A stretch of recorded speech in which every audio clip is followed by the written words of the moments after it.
Someone sends you a message that feels slightly colder than usual. A friend cancels plans. A colleague doesn't respond. Someone you care about goes quiet for a day. And something inside you shifts completely. It is not just disappointment. It is not ordinary sadness. It is a kind of flooding, a sudden, overwhelming certainty that something has broken, that you have done something wrong, that the connection is gone and may never come back. The rational part of your mind might know this is not proportionate, but it does not matter. The feeling is already total. For some people, rejection does not sting, it detonates. This is not weakness, it is not immaturity, and it is almost certainly not a character flaw.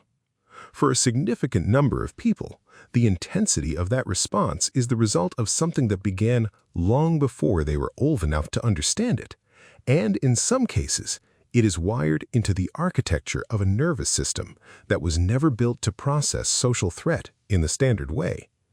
To understand why rejection feels, for some people, like the end of the world, you need to understand four things that most people rarely see together.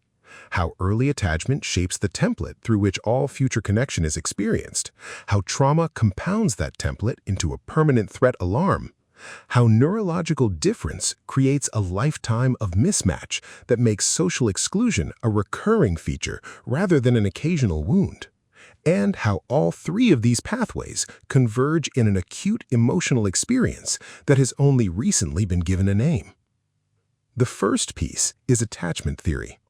In the 1960s and 70s, the British psychiatrist John Bowlby proposed something that now seems obvious but was, at the time, a significant departure from dominant psychological thinking. He argued that human infants are biologically primed to form close emotional bonds with caregivers, and that those bonds are not merely about feeding or physical safety. They are the primary way a child learns whether the world is safe or threatening, whether other people can be trusted or not, and whether the child themselves is worthy of care. Mary Ainsworth, a developmental psychologist who worked closely with Bowlby's ideas, went on to identify different patterns of attachment through her now famous strange situation experiments. She found that children whose caregivers were consistently and sensitively tended to develop what she called secure attachment. These children used their caregiver as a reliable base from which to explore. They were distressed when the caregiver left, but reassured when they returned. But children whose caregivers were inconsistent, sometimes warm and available, sometimes distant or unresponsive, sometimes frightening, developed different strategies. Some became anxiously attached, hypervigilant to the caregiver's emotional state, clinging and difficult to soothe because the caregiver's availability could never quite be predicted. Others became avoidantly attached, learning to suppress their need for connection because expressing it seemed to produce withdrawal rather than comfort. The crucial insight is this: attachment is not just a relationship style, it is a model. The child's nervous system is learning a set of predictions about how connection works, what to expect from other people, and what happens when you need someone and they are not there. That model does not disappear when the child grows up. It becomes the lens through which every future relationship, every social interaction, every moment of closeness or distance is interpreted.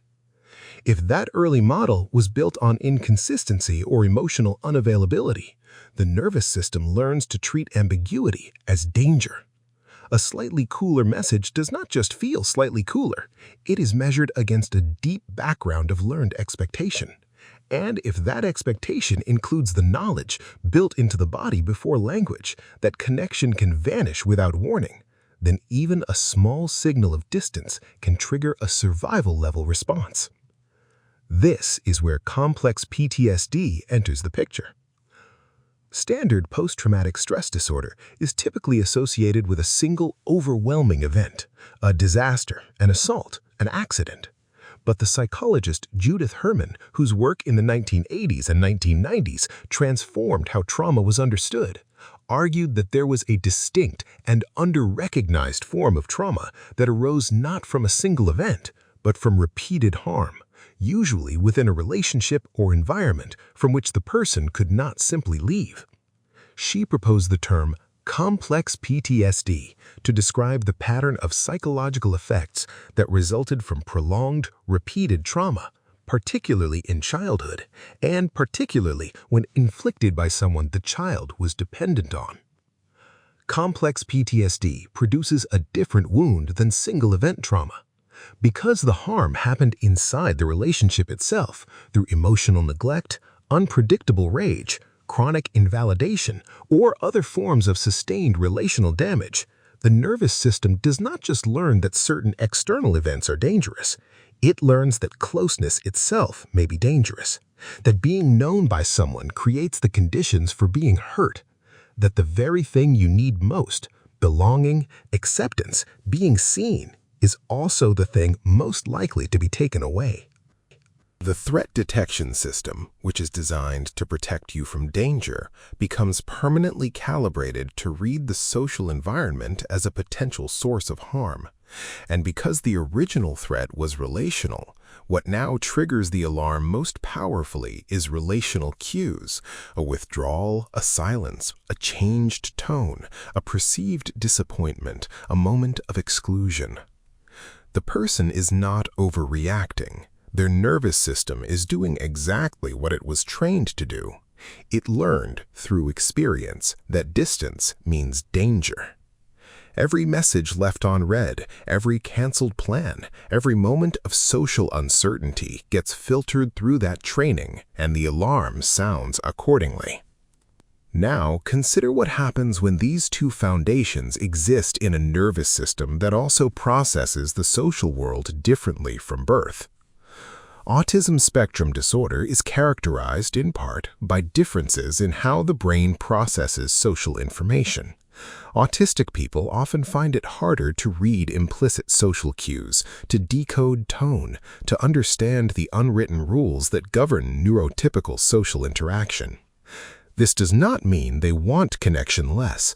The evidence strongly suggests they want it just as much, but they frequently find themselves misunderstood, excluded, corrected, or socially penalized in ways that neurotypical people are not.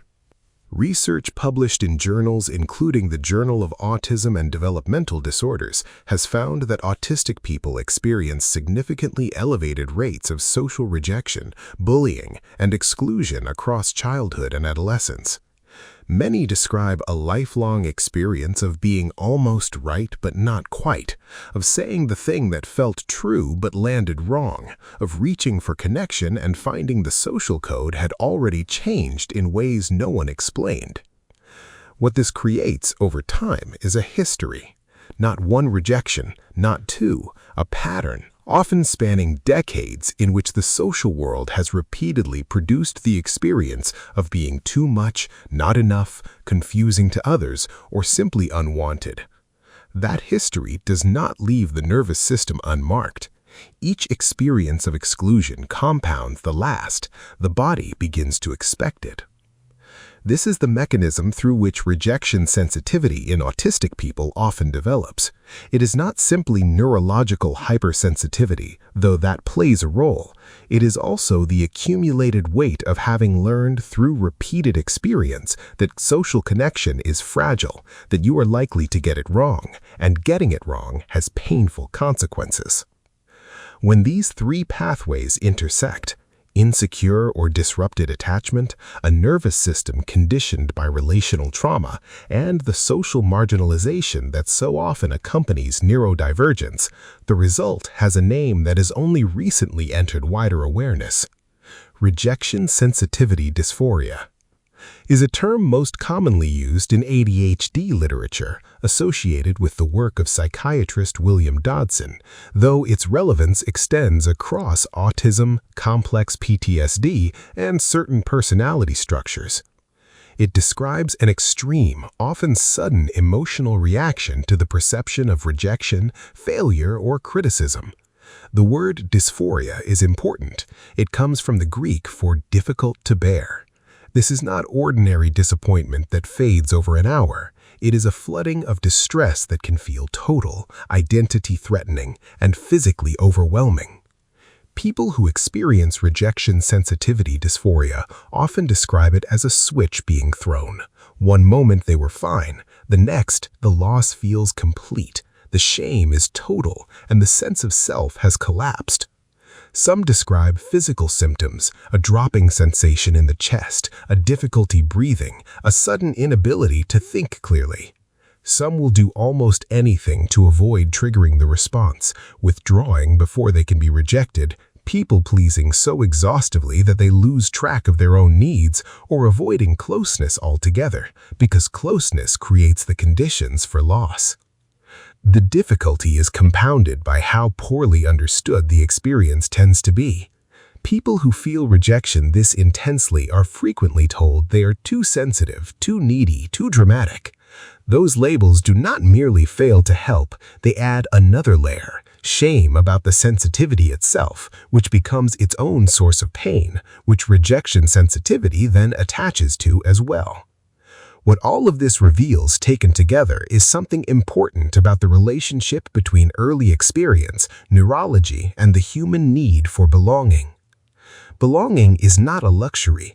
Across the anthropological and evolutionary record, exclusion from the social group was, for most of human history, genuinely life-threatening.